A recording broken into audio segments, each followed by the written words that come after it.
Hi friends, your welcome to R K Rozgar study. तो देखिए, इस वीडियो में हम एसएसबी का आंसर की देखेंगे जो मेरे ही एग्ज़ाम का है। जो मैंने एसएसबी ट्रेडमैन्स का एग्ज़ाम 2023 में मैंने दिया है। तो मेरे शिफ्ट में पूछे गए जीके के सभी 25 प्रश्न को देखेंगे और सॉल्यूशन के साथ देखेंगे। और यह वीडियो बनाने का सिर्फ एक मकसद है कि आपको यह विश्वास हो जाए कि अगर आप मेरे चैनल से जुड़ेंगे तो आपको अच्छा कंटेंट एवं एग्ज़ाम रिलेटेड कंटेंट मिलेगा, फालतू के कंटेंट नहीं मिलेंगे। इस वीडियो को बनाने का सिर्फ और सिर्फ एक ही मकसद है कि आपको यह विश्वास हो जाए कि आप अगर हमारे चैनल से जुड़ते हैं तो आपको अच्छा कंटेंट मिलेगा। तो देखिए, एसएसबी ट्रेडमैन 22 जून 2023। तो एसएसबी ट्रेडमैन का एग्ज़ाम दो दिन हुआ था। एक 22 जून 2023 को हुआ था और एक 23 को था जो कैंसिल हो गया सर्वर न चलने की वजह से। तो वह 13 जुलाई को एग्ज़ाम हुआ। तो हमारा था, इसका फिजिकल हो चुका है तो हम फिजिकल क्लियर कर चुके हैं। इसके बाद रिटेन था, रिटेन के बाद अब इसके बाद टेस्ट होगा, ट्रेड टेस्ट, और इसके बाद मेडिकल होगा। तो देखिए, हम फिजिकल पास कर दिए हैं और हमारा ये रिटेन है। तो अभी रिटेन का रिजल्ट नहीं आया है तो हम आपको आंसर की दिखा रहे हैं ताकि आपको यह भरोसा हो जाए कि अब मेरे चैनल से जुड़ेंगे तो आपको यहाँ पे अच्छा कंटेंट। तो देखिए, ये मेरा आईडी है। तो इसका लास्ट के 2 डिजिट हम छिपा दिए हैं अपने पर्सनल डिटेल। और देखिए, मेरा नाम पड़ेगा रविंद्र कुमार। और देखिए, मेरा सेंटर है सारनाथ इंस्टीट्यूट ऑफ टेक्नोलॉजी। यह काशी में पड़ता है, बनारस के पास है काशी, वहीं पे। देखिए, टेस्ट डेट मेरा एग्ज़ाम था 22 जून 2023 को। समय था 4:30 से 6:30 PM। तो देखिए, GD non city non GD. तो देखिए, पार्ट ए। तो हम क्लास स्टार्ट करते हैं। जीके का पोर्शन है, इसमें सभी लिए हैं। इसी प्रकार हम अपने पार्ट जीके, इसके बाद हम मैथ और रीजनिंग और हिंदी सभी को बारी बारी से कराएंगे। तो देखिए, part A, SSB tradesman 2023 my answer की आर के रोजगार स्टडी। तो आर के रोजगार स्टडी जो मेरा यूट्यूब चैनल है वो अभी हाल ही में क्रिएट किए हैं। तो इस पर हम यूपी पुलिस सहित अन्य सभी कॉम्पिटिटिव एग्जाम को टारगेट करते हुए क्लास दे रहे हैं। तो आइए हम क्लास स्टार्ट करते हैं टाइम वेस्ट न करते हुए। देखिए, हमारे सेक्शन ए, पहला प्रश्न है, सागर मंथन डैशबोर्ड भारत के किस केंद्रीय मंत्रालय से संबंधित है। तो सागर मंथन किससे संबंधित है, तो वो है पतन, पोत, परिवहन और जलमार्ग मंत्रालय। और देखिए, बोर्ड ने माना है पहला, हमने भी किया है पहला, तो ये हमारा प्रश्न सही हो जाएगा। नेक्स्ट प्रश्न पे आ जाएंगे। प्रश्न नंबर 2, वांगला त्यौहार। वांगला त्यौहार भारत की निम्नलिखित में से किस जनजाति से संबंधित है। यानी कि वांगला त्यौहार भारत की कौन सी जनजाति मनाती है।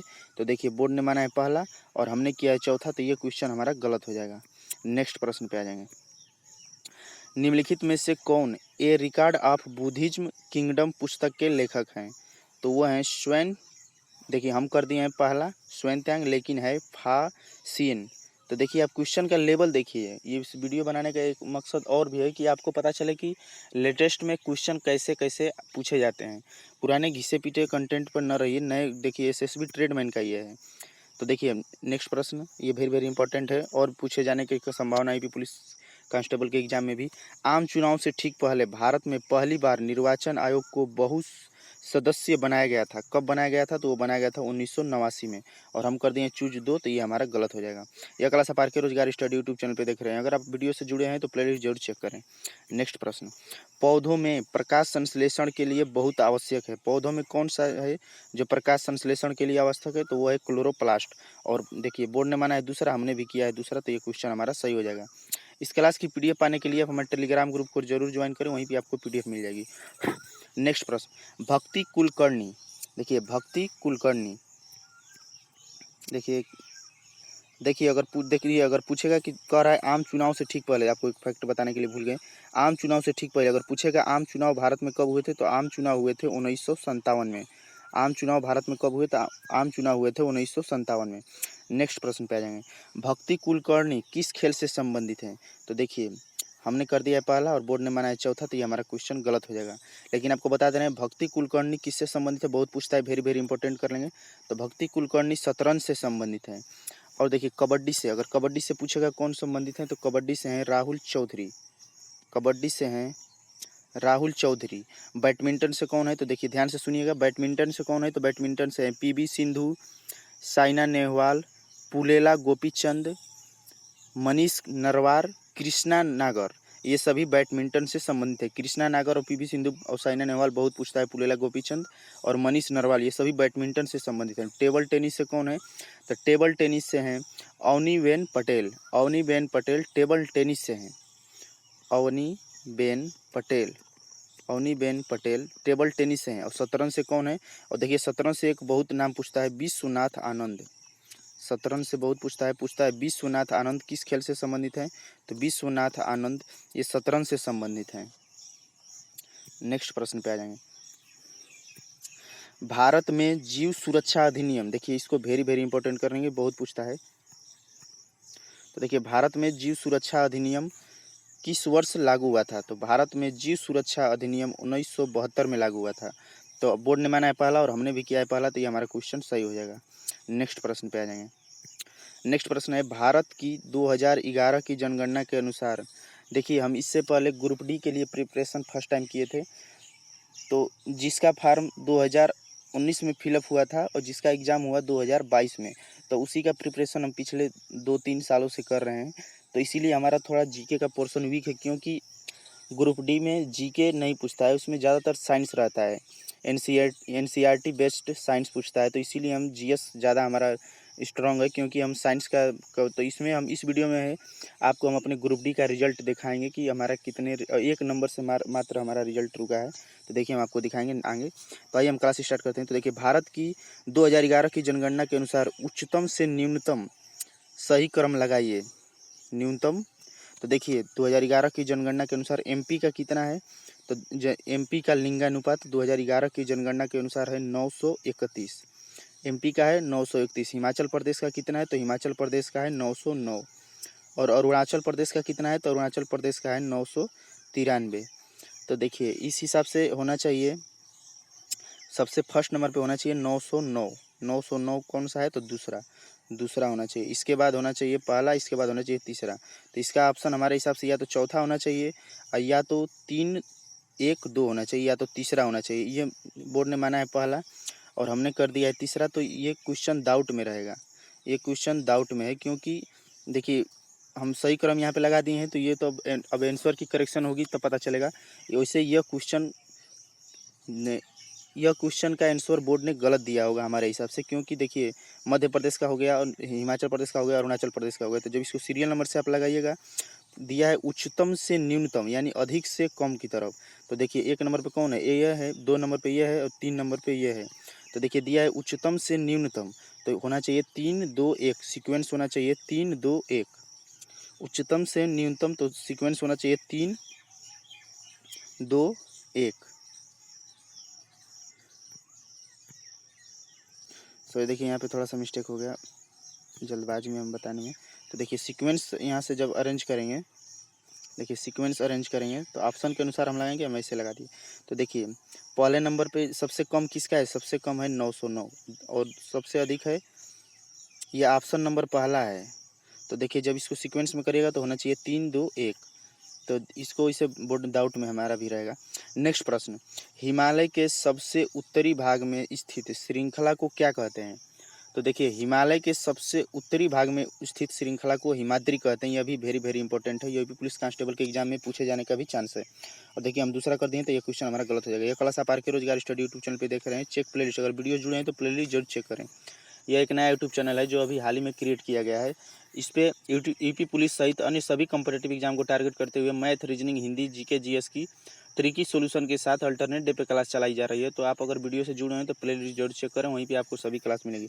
और पीडीएफ पाने के लिए आप हमारे टेलीग्राम ग्रुप को जरूर ज्वाइन करें। इस वीडियो बनाने का सिर्फ एक मकसद था कि नेक्स्ट प्रश्न पे आ जाएंगे। प्रश्न नंबर 10, भारतीय संविधान का अनुच्छेद 18 निम्नलिखित में से किससे संबंधित है। क्वेश्चन पूछ रहा है कि भारतीय संविधान का अनुच्छेद 18 किससे संबंधित है, तो अनुच्छेद 18 उपाधियों का अंश से। वेरी वेरी इंपॉर्टेंट कर लेंगे, बहुत पूछता है। और देखिए बोर्ड ने माना है पहला, हमने भी किया है पहला, बोर्ड ने माना है दूसरा, हमने भी किया है दूसरा। यह क्वेश्चन हमारा सही है। और देखिए दिया है अस्पृश्यता का अंत, दिया है अस्पृश्यता का अंत। अस्पृश्यता का अंत है आर्टिकल 17। अगर पूछता है कि अनुच्छेद 17 किससे संबंधित है, तो अस्पृश्यता का अंत से। और अनुच्छेद 18 हो गया उपाधियों के अंत से संबंधित है। और देखिए विधि के समक्ष समानता बहुत पूछता है कि विधि के समक्ष समानता किस आर्टिकल में है, तो वह है आर्टिकल 14 में। विधि के समक्ष समानता आर्टिकल 14 में। और शिक्षा का अधिकार किस आर्टिकल में है, तो वह है आर्टिकल 21 का क में। देखिए आर्टिकल 21 प्राण एवं दैहिक स्वतंत्रता से संबंधित है। यह एकमात्र आर्टिकल 20 और 21 मात्र ऐसे आर्टिकल हैं जो आपातकाल स्थिति में भी निलंबित नहीं होते हैं। तो आर्टिकल 21 जीवन जीने की स्वतंत्रता से संबंधित है। और शिक्षा का अधिकार आर्टिकल 21 का क। नेक्स्ट प्रश्न, जून 2022 घर के ऊपर सोलर इज सुपर अभियान भारत के किस राज्य में शुरू किया गया है, तो वो किया गया है कर्नाटक ने। बोर्ड ने माना है पहला और हमने किया है पहला, तो ये क्वेश्चन बोर्ड ने माना है तीसरा, हमने किया है पहला, ये क्वेश्चन हमारा गलत हो जाएगा। नेक्स्ट प्रश्न, एक फर्म द्वारा अर्जित संप्राप्ति की गणना के लिए निम्नलिखित में से कौन सा नहीं जोड़ा जाता है, तो समस्त मांग को नहीं जोड़ा जाता। देखिए बोर्ड ने किया है पहला, हमने भी किया है पहला, ये क्वेश्चन हमारा सही हो जाएगा। तो समस्त मांग इसमें नहीं जोड़ा जाता है। अंतिम उपभोग, सरकारी व्यय, निवेश सबको जोड़ा जाता है, लेकिन समस्त मांग को नहीं जोड़ा जाता है। नेक्स्ट प्रश्न, देखिए इससे पहले हम ग्रुप डी का प्रिपरेशन कर रहे हैं, इसीलिए थोड़ा सा हमारा जीके का पोर्शन वीक बनाता है, क्योंकि हमारा जीएस यानी कि साइंस का पोर्शन स्ट्रांग है, लेकिन जीके का, क्योंकि ग्रुप डी में जीके का पोर्शन नहीं रहता है, सबसे ज़्यादा साइंस और मैथ रीजनिंग रहते हैं, तो इसीलिए थोड़ा जीके का पोर्शन वीक बनाता है। तो तभी भी हम अपना काम भर कर लेते हैं। तो देखिए नेक्स्ट प्रश्न है, गरिया पूजा के संबंध में निम्नलिखित में से कौन सा कथन सही है। यह त्रिपुरा में मनाए जाने वाला पारंपरिक आदिवासी त्योहार में से एक है, बिल्कुल सही है। यह पूजा बैसाख यानी अप्रैल के महीने में आयोजित किया जाता है, यह भी सही है। देखिए बैसाख यानी अप्रैल में, तो देखिए बोर्ड ने माना है पहला, हमने भी किया है पहला, ये क्वेश्चन हमारा सही हो जाएगा। नेक्स्ट प्रश्न पे आ जाएंगे। प्रश्न नंबर 14, निम्नलिखित में से किस पुस्तक ने अंग्रेजी भाषा श्रेणी में 2022 के लिए साहित्य अकादमी पुरस्कार जीता है, तो अंग्रेजी भाषा श्रेणी में 2022 के लिए साहित्य अकादमी पुरस्कार किस पुस्तक ने जीता है, तो वो जीता है all the lifes we never lived. तो बोर्ड ने किया है पहला, हमने किया है तीसरा, तो ये क्वेश्चन हमारा गलत हो जाएगा। यह क्लास आप are K Rozgar study YouTube channel पे देख रहे हैं, जो अभी हाल ही में क्रिएट किया गया है। हमारे यूट्यूब चैनल पे पुलिस सहित अन्य सभी कॉम्पिटेटिव एग्जाम को टारगेट करते हुए math, reasoning, Hindi, GK, GS की अल्टरनेट डे पे क्लास ट्री की सोल्यूशन के साथ चलाई जा रही है। तो आप अगर वीडियो जुड़े तो प्लेलिस्ट जरूर चेक करें। वीडियो को हम फास्ट इसलिए करा रहे हैं कि ना हमारे पास ज़्यादा समय है, ना ही आपके पास वक्त है, तो इसीलिए हम टाइम ख़राब करना बिल्कुल नहीं चाहते, और थोड़ा कंटेंट बनाने में हमको बहुत दम लगता है, और कंटेंट को आप जरूर देखिए। नेक्स्ट प्रश्न पे आ जाएंगे, निम्नलिखित में से किस स्थिति में मांग की कीमत लोचपूर्ण से लोचहीन हो जाती है। देखिए निम्नलिखित में से किस स्थिति में मांग की कीमत लोचपूर्ण से लोचहीन हो जाती है। जब मांग की कीमत लोच शून्य हो, जब मांग वक्र ऊर्ध्वाधर होता है। तो देखिए दोनों स्थिति में, बोर्ड ने किया है दूसरा, हमने भी किया है दूसरा, यह क्वेश्चन हमारा सही हो जाएगा। तो दोनों स्थिति में जब मांग की कीमत लोच शून्य हो और जब मांग ऊर्ध्वाधर हो, तो उस समय मांग की कीमत लोचपूर्ण से लोचहीन हो जाती है। देखिए यह आंसर की एसएसबी ट्रेडमैन 2023 का है, जिसका एग्जाम 22 जून 2023 को हुआ है, जिस एग्जाम को हम भी दिए हैं। तो देखिए आप क्वेश्चन का लेवल देखिए कि क्वेश्चन कैसे पूछे जा रहे हैं आज के डेट में। अगस्त 2022 में भारत में निम्नलिखित में से किस राज्य अथवा संघ क्षेत्र में विलेज डिफेंस गार्ड स्कीम लागू हुआ है। तो विलेज डिफेंस गार्ड स्कीम, यह करंट अफेयर का क्वेश्चन है। तो विलेज डिफेंस गार्ड स्कीम कहाँ लागू हुआ है, तो वो लागू हुआ है जम्मू कश्मीर में। बोर्ड ने माना है पहला, हमने भी किया है पहला, यह क्वेश्चन हमारा सही हो जाएगा। नेक्स्ट प्रश्न पे आ जाएंगे, दक्षिण अफ्रीका से भारत आने के बाद, दक्षिण अफ्रीका से भारत बहुत पूछता है कि दक्षिण अफ्रीका से भारत महात्मा गांधी कब लौटे थे, तो वो लौटे थे सन 1915 ईस्वी में। दक्षिण बहुत पूछता है कि दक्षिण अफ्रीका से भारत गांधी जी 9 जनवरी सन 1915 ईस्वी को लौटे थे भारत दक्षिण अफ्रीका से, इसीलिए 9 जनवरी को प्रत्येक वर्ष प्रवासी भारतीय दिवस के रूप में मनाते हैं। 9 जनवरी को प्रत्येक वर्ष प्रवासी भारतीय दिवस के रूप में मनाया जाता है। तो देखिए दक्षिण अफ्रीका से आने के बाद महात्मा गांधी ने सत्याग्रह आंदोलन के संदर्भ में निम्नलिखित घटनाओं को पहले से बाद में होने के क्रम में बताइए, यानी कि पहले कौन सी घटना हुई, इसके बाद बाद में उसके बाद कौन सी घटना हुई। तो देखिए रोलेक्ट सत्याग्रह कब हुआ था, तो यह हुआ था सन 1919 ईस्वी में। खेड़ा सत्याग्रह कब हुआ, तो देखिए खेड़ा सत्याग्रह हुआ था सन 1918 ईस्वी में। और नमक सत्याग्रह कब हुआ, तो देखिए नमक सत्याग्रह आंदोलन को सविनय अवज्ञा आंदोलन से के नाम से भी जानते हैं, सभी ने अवज्ञा आंदोलन के नाम से भी जानते हैं और इसे डांडी यात्रा के नाम से भी जानते हैं। डांडी सविनय अवज्ञा आंदोलन भी और डांडी आंदोलन भी इसे कहते हैं और नमक आंदोलन भी कहते हैं, क्योंकि और ये कब हुआ था, तो ये हुआ था 1930 ईस्वी में। 1930 ईस्वी में महात्मा गांधी ने साबरमती में एक आश्रम की स्थापना की, इसके बाद नमक कानून तोड़ा था, तो इसीलिए 1930। अब देखिए बताना है पहले से बाद में, तो पहले कौन हो जाएगा, तो हो जाएगा 1918, यानी कि दूसरा ऑप्शन पहले हो जाएगा। इसके बाद हो जाएगा 1919 यानी कि पहला, और इसके बाद हो जाएगा 1930। तो देखिए सीक्वेंस, थोड़ा सा हम सीक्वेंस अरेंज करने में गड़बड़ा गए, क्योंकि जल्दबाजी में थे तो थोड़ा सा सीक्वेंस हमारा गड़बड़ हो गया। नहीं तो हम देखिए खेड़ा सत्याग्रह हुआ 1918 में, रोलेक्ट हुआ था 1919 में और नमक सत्याग्रह हुआ था 1930 में। तो इस हिसाब से बोर्ड ने माना है तीसरा, उनमें किया है क्वेश्चन चौथा, ये हमारा गलत हो जाएगा। क्वेश्चन आसान ही था, लेकिन हम सीक्वेंस अरेंज करने में थोड़ा सा जल्दबाजी में गड़बड़ कर दिए हैं, नहीं तो ये क्वेश्चन हमारा सही हो गया होता। नेक्स्ट प्रश्न देखिए, वीडियो के अंत में हम आपको अपना ग्रुप डी का रिजल्ट भी दिखाएंगे इसमें, और तो आप जरूर हमारे वीडियो से फुल वॉच करिए, ताकि वीडियो के लास्ट में हम अपना ग्रुप डी का रिजल्ट भी इसमें दिखाएंगे। तो देखिए भारत की 2011 की जनगणना के अनुसार देश में पुरुषों की साक्षरता दर कितनी है। तो भारत की जनगणना के अनुसार देश में पुरुषों की साक्षरता दर कितनी है। तो देखिए एक्चुअल में तो डाटा दिया है, स्पीडी में दिया है 80.9%। जो लुसेंट का जो स्पीडी का जीके है, तो उसमें दिया है पुरुष की साक्षरता दर, भारत की पुरुष की साक्षरता दर 80.9%। और देखिए महिला का अगर पूछता, कभी कभी पूछ देता है, महिला का भी पूछ देगा। भारत की 2011 की जनगणना के अनुसार देश में महिला की साक्षरता दर कितनी है, तो महिला की 73%। नहीं सॉरी, महिला की कितनी है, तो देखिए महिला की कितनी है, तो महिला की है 64.6%। यह डाटा हम स्पीडी से कलेक्ट किए हुए हैं। तो देखिए महिला की कितनी साक्षरता दर 64.6% और पुरुष के 80.9%। तो उस हिसाब से हम 78 कर दिए, लेकिन ये क्वेश्चन हमारा गलत हो गया। बोर्ड ने माना है 82। और देखिए अगर पूछेगा भारत की कुल साक्षरता दर, देखिए 3 यहाँ से क्वेश्चन बनेंगे। अगर पूछेगा भारत की कुल साक्षरता दर 2011 की जनगणना के अनुसार कितनी है, तो वो है 73%। तो देखिए अगर क्वेश्चन पूछा होता है कि कुल साक्षरता दर, तब तो 82 बिल्कुल सही होता है, लेकिन क्वेश्चन पूछा है पुरुषों की साक्षरता दर, तो पुरुषों की साक्षरता दर है 80.9 अर्थात 81%। तो इसके नियर अबाउट का ऑप्शन हम क्लिक करते हैं, तो दिया है 82, और हम 80 याद किए थे, इसीलिए हम कन्फ्यूजन में गड़बड़ हो गया। तो ये इसका राइट आंसर हो जाएगा 82%, और हमने कर दिया दूसरा, तो ये क्वेश्चन हमारा गलत हो जाएगा। नेक्स्ट प्रश्न पे आ जाएंगे। द्वितीय विश्व युद्ध के संदर्भ में लिखित में से कौन सा देश धुरी शक्तियों का सदस्य नहीं था। वेरी वेरी इंपॉर्टेंट, बहुत पूछता है यह question, direct same to same पूछता है कि द्वितीय विश्व युद्ध के दौरान निम्नलिखित में से कौन सा देश धुरी राष्ट्रों का शक्तियों का सदस्य नहीं था, तो फ्रांस नहीं था। ये क्वेश्चन डायरेक्ट पूछता है, और हमने बोर्ड ने माना है पहला, हमने कर दिया है चौथा, तो ये क्वेश्चन हमारा गलत हो जाएगा। तो ये क्वेश्चन डायरेक्ट पूछता है कि कौन सा देश धुरी राष्ट्र में संबंधित नहीं थे, तो वो था फ्रांस नहीं था। कौन कौन से देश थे, तो देखिए जर्मनी था, जापान था, इटली था, लेकिन फ्रांस नहीं था। नेक्स्ट पेज पे आ जाएं। निम्नलिखित में से सुधारवादी संगठन का कौन सा युग्म सही सुमेलित है।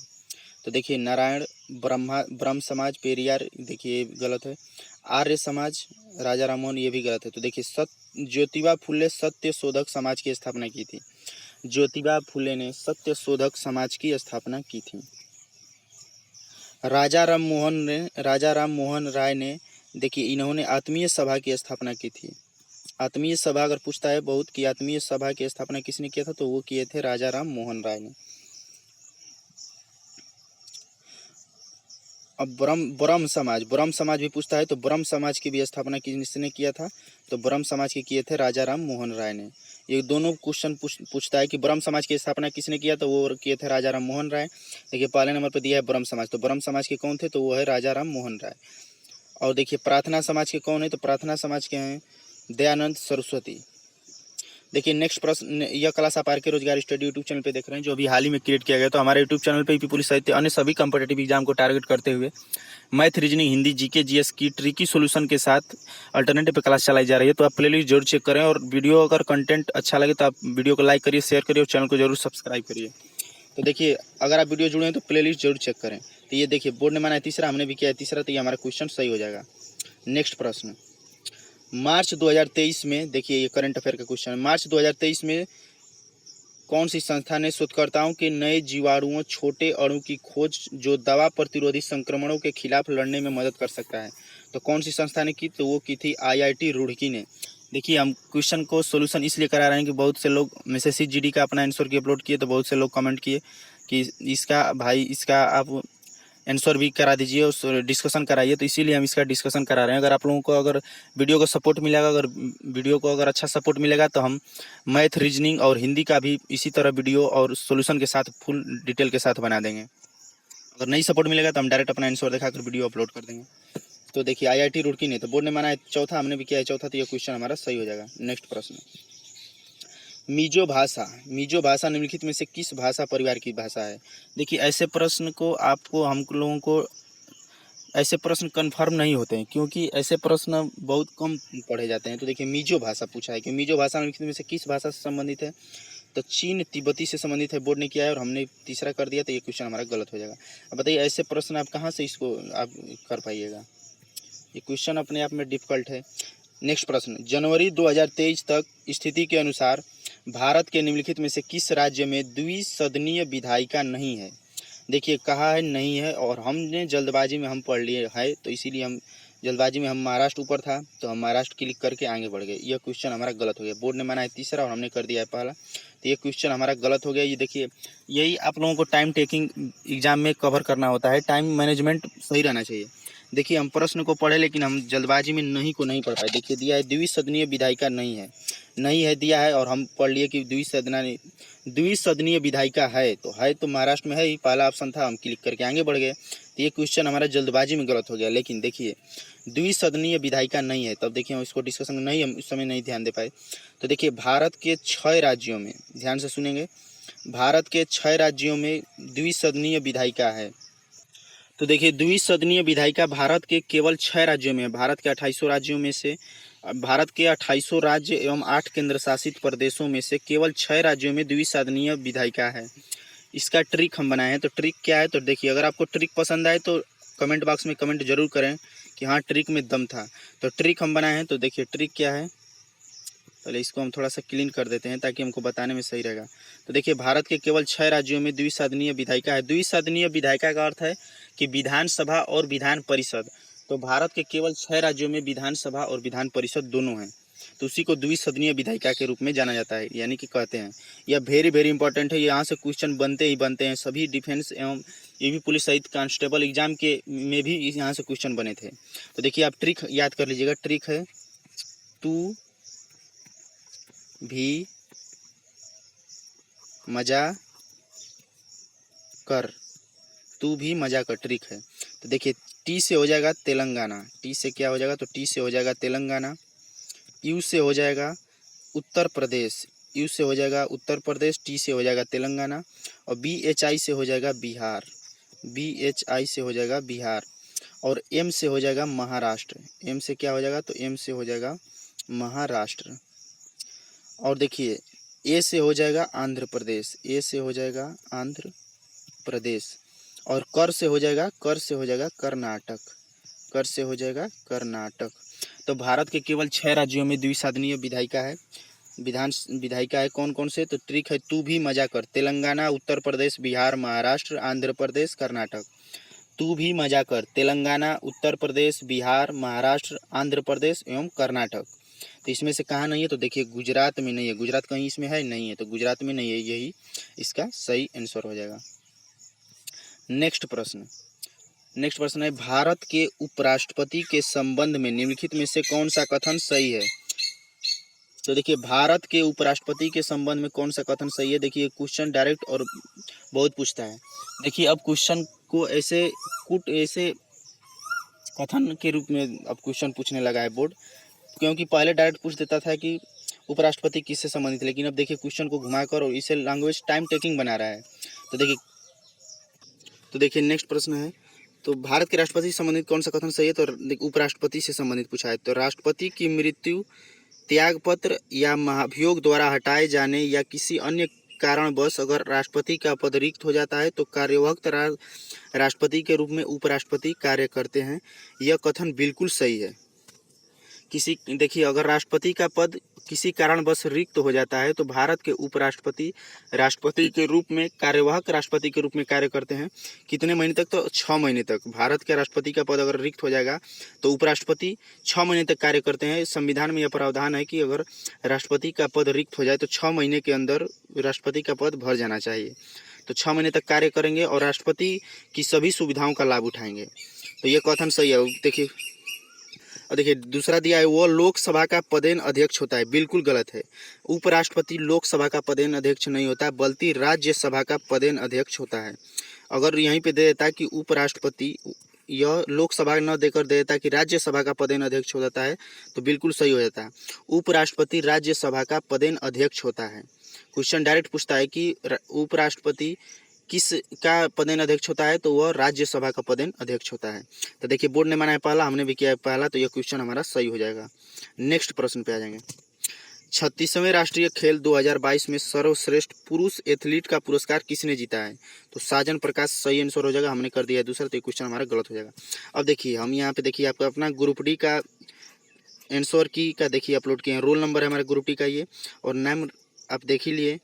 और देखिए ये हमारा सेंटर था। और देखिए टेस्ट डेट कब है, तो वो है 26/9 यानी 26 सितंबर 2022 को ग्रुप डी का हमारा एग्जाम हुआ था।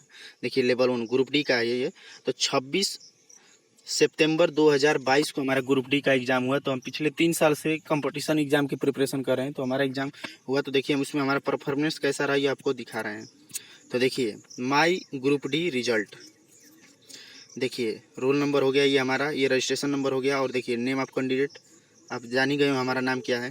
देखिए हम आरआरबी नेम गोरखपुर, क्योंकि देखिए हमारे थोड़ा टफेस्ट जोन में हम सेंटर डाले हुए थे, क्योंकि हमको कॉन्फिडेंस था कि हम एग्ज़ाम को क्रैक कर देंगे। लेकिन एक्चुअली क्या हुआ कि हमारा एग्ज़ाम होने से 1 महीने पहले हम अपने थंब, जो हमारा थंब होता है अंगूठा, उसको हम स्कैन कराए थे, अपडेट कराए थे, क्योंकि हमारा थंब कभी काम करता था कभी नहीं। तो हम उसी को एग्ज़ाम होने से 2-3 महीना पहले अपडेट कराए थे। लेकिन साइबर कैफ़े की वजह से कुछ गलती उसने कर दी, जिससे क्या हुआ कि हमारा थंब लॉक हो गया था। जब हम एग्ज़ाम सेंटर पे गए ग्रुप डी का एग्ज़ाम देने, हमारी प्रिपरेशन बहुत अच्छी थी। जब हम एग्ज़ाम देते थे, टेस्ट देते, तो हमारा 70 के नियर अबाउट नंबर आ जाता था आराम से, और रैंक भी अच्छी आती थी। तो इससे हमको कॉन्फिडेंस था कि हम एग्ज़ाम को क्रैक कर लेंगे। लेकिन किस्मत को शायद कुछ और ही मंजूर था। तो जब हम वहाँ पे गए तो हमारा थंब नहीं लगा। तो क्या हुआ कि हमको ऑफिस में बैठा दिए लोग, और एग्ज़ाम होने से 5 मिनट जस्ट पहले हमको एग्ज़ाम से काउंटर पे बैठाया गया एग्ज़ाम देने के लिए। और एग्ज़ाम पीरियड के दौरान ही आए, और हमारे जैसे हमारा थंब स्कैन नहीं हुआ था, तो एग्ज़ाम पीरियड के बहुत लोग बोले भी कि क्यों आपका थंब लॉक है। तो हम सोचे कि एग्ज़ाम होगा या नहीं होगा, तो कंफर्म नहीं बता रहे थे कि होगा या नहीं। तो 5 मिनट पहले एग्ज़ाम से काउंटर पे बैठा है सीट पे कि अब एग्ज़ाम दे लो। अब एग्ज़ाम पीरियड के दौरान ही लोग आए, और हमारा स्कैन नहीं हुआ था थंब, तो इसीलिए 10 फिंगर, जो हाथ की 10 फिंगर है, उनका एडमिट कार्ड के पीछे थंब लिया गया, ताकि अगर हम एग्ज़ाम करेक्ट कर लेंगे तो बाद में मैच करने के लिए आसानी होगा। तो उस सिचुएशन में क्या हुआ कि थोड़ा सा टाइम ज़्यादा बर्बाद हो गया। तो इसको आप केयर करें, जब भी आपको एग्ज़ाम देने जाना हो। हम भी कभी अगर एग्ज़ाम देने जाते हैं तो अपना थंब 1-2 दिन पहले चेक कर जाते हैं कि हमारा थंब प्रॉपर काम कर रहा है या नहीं, क्योंकि वहाँ पे बहुत डिस्टर्बेंस हो जाता है। अब सिस्टम पे ऑनलाइन एग्ज़ाम हो रहा था ग्रुप डी का, और सिस्टम पे टाइम चल रहा था, उसी पीरियड में आए और 200 फिंगर का लिए। तो उस समय उसी के चक्कर में कम से कम 3 से 4 मिनट हमारा बर्बाद हो गया, और हमारे अंदर घबराहट भी हो गई, जिससे हमारे आते हुए प्रश्न भी हमारे 4 से 5 प्रश्न गलत हो गए। तो इसी वजह से हमारा सिलेक्शन 1 नंबर से रुक गया। देखिए आपको दिखा रहे हैं। तो देखिए हम गोरखपुर से अप्लाई किए थे। तो देखिए हम अटेम्प्ट किए थे 75 क्वेश्चन, जिसमें हमारा करेक्ट हुआ 61 क्वेश्चन, और इनकरेक्ट हो गए 14। देखिए हम एक्यूरेसी बहुत मेंटेन करते हैं। हमारा कभी भी हमारा 5 से 7 क्वेश्चन हमारा ग्रुप डी में सिर्फ गलत होते थे। तो देखिए इसमें 5-6 क्वेश्चन हमारे जल्दबाजी में गलत हो गए। तो देखिए हमारा total score percentile score normalise, देखिए परसेंटाइल स्कोर पे मेरिट बनती है। तो देखिए नई नॉर्मलाइजेशन पे, तो नॉर्मलाइजेशन वाला स्कोर कितना है, तो वो है 62.96। कितनी है, तो वो है 62.96। देखिए लिखा है शॉर्टलिस्ट नो। तो देखिए हम आपको दिखा रहे हैं। तो हमारा नंबर था 62.96, अर्थात 63 नंबर थे, 63 नंबर। तो देखिए दिल्ली, ये सभी टफेस्ट जोन है। तो देखिए गोरखपुर में डाले थे, तो गोरखपुर में कितना गया, तो वो गया है 64.50, यानी कि हमारा 1.5 नंबर से सिलेक्शन रुक गया। और देखिए अगर इस 5 जोन को, देखिए 4 जोन के अलावा, ये 4 जोन को छोड़कर दिल्ली, कोलकाता, साउथ कोलकाता, ईस्ट कोलकाता और गोरखपुर के अलावा अगर हम इस कहीं भी जोन में डाले होते, 17 जोनों हैं, तो 17 जोनों में से किसी भी 18 जोन है, तो 18 जोन में से किसी भी जोन में डाले होते तो हमारा सिलेक्शन फाइनल तक हो जाता। देखिए यहाँ की मेरिट ओबीसी की कितनी कम गई है, देखिए इस सभी का। तो हम तो टफेस्ट जोन में डाले हुए थे, इसीलिए हमारा थोड़ा कट ऑफ हाई चला गया, तो हमारा सिलेक्शन 1 नंबर से रुक गया। तो यह आप लोगों को रिजल्ट इसलिए दिखा रहे हैं कि आप लोगों को यह विश्वास हो जाए कि हाँ आप हमारे चैनल से जुड़ेंगे तो आपको अच्छा कंटेंट मिलेगा। क्योंकि हम देख रहे हैं यूट्यूब पे लोग कुछ भी पढ़ा रहे हैं, बच्चे पढ़ रहे हैं, तो हम नहीं चाहते हैं कि आप लोग अपना टाइम खराब करिए, तो आप हमारे चैनल से जुड़िए। देखिए हमारा मोटिवेशनल कोट है जो हमें मोटिवेट करता है। वक्त तू कितना भी परेशान कर ले हमें, लेकिन याद रख किसी मोड़ पर तुझे भी बदल देंगे हम। ये हमारा फेवरेट मोटिवेशनल कोट है कि वक्त तू कितना भी परेशान कर ले हमें, लेकिन याद रखना किसी मोड़ पर तुझे भी बदल देंगे हम। वक्त खराब है तो कोई गम नहीं, और वक्त को बदल कर नहीं दिखाए तो हम भी हम नहीं। वक्त खराब है पर कोई गम नहीं, वक्त को बदल कर नहीं दिखाए तो हम भी हम नहीं। देखिए हमारा नेक्स्ट मोटिवेशनल कोट है, अभी भी वक्त है, वक्त यूं बेकार ना कर, खींच ले कमान पर तीर और वार कर, ज़्यादा से ज़्यादा निशाना चूक जाएगा, अगर जीतना है तो कोशिशें 1000 बार कर। तो देखिए एक हमारा फेवरेट मोटिवेशनल कोट है कि हारने के डर से हम खेलेंगे ही नहीं तो जीतेंगे कैसे। तो देखिए अभी भी वक्त है, वक्त ही बेकार ना कर, खींच ले कमान पर तीर और वार कर, ज़्यादा से ज़्यादा निशाना चूक जाएगा, अगर जीतना है तो कोशिशें 1000 बार कर। कोशिश तो करना ही पड़ेगा, अगर जीतना है तो कोशिश करना ही पड़ेगा, क्योंकि अगर हारने के डर से हम खेलेंगे ही नहीं तो जीतेंगे कैसे। हारने के डर से हम खेलेंगे ही नहीं तो जीतेंगे कैसे। तो देखिए नेक्स्ट एक और मोटिवेशनल कोट है जो ये हमारा फेवरेट मोटिवेशनल कोट है जो हमें अंदर से बहुत मोटिवेट रखता है। परिंदों से भी ऊंची हमारी उड़ान होगी, एक बार नहीं कई बार होगी, चल रहा होगा जमाने में जब हारने का दौर, देखना जीत हमारी उसी दौरान होगी। तो देखिए एक एग्जाम हमारा ग्रुप डी गड़बड़ा गया तो कोई बात नहीं, इस बार यूपी पुलिस कांस्टेबल का एग्जाम होने वाला है 2023 की न्यू वैकेंसी जो आएगी, तो उसके लिए हम प्रिपरेशन करेंगे। और देखिए एसएसबी का आपको लोगों को दिखाई दिए, इसमें भी हमारा स्कोर अच्छा है, हो सकता है कि इसमें भी हमारा फिजिकल हो गया है, और अगर रिटर्न हमारा अच्छा ही स्कोर है तो अगर हो जाएगा क्वालिफाई तो इसमें भी हमारा हो जाएगा। अगर इसमें नहीं होगा तो हम यूपी पुलिस कांस्टेबल 2023 को टारगेट किए, अगर इसमें होगा तब भी और नहीं होगा तब भी हमारा टारगेट है यूपी पुलिस कांस्टेबल 2023, क्योंकि हम उत्तर प्रदेश से हैं तो इसमें हमको अपने स्टेट में रहने में सुविधा होगी। रेलवे का प्रिपरेशन करने की वजह यह थी कि रेलवे में ड्यूटी फिक्स थी 8 घंटे की, और आप जिस जोन में सिलेक्शन लेंगे वहीं पे पूरे लाइफ तक सेटल रहना था, तो इसीलिए हम ग्रुप डी को टारगेट किए थे रेलवे की भर्ती को।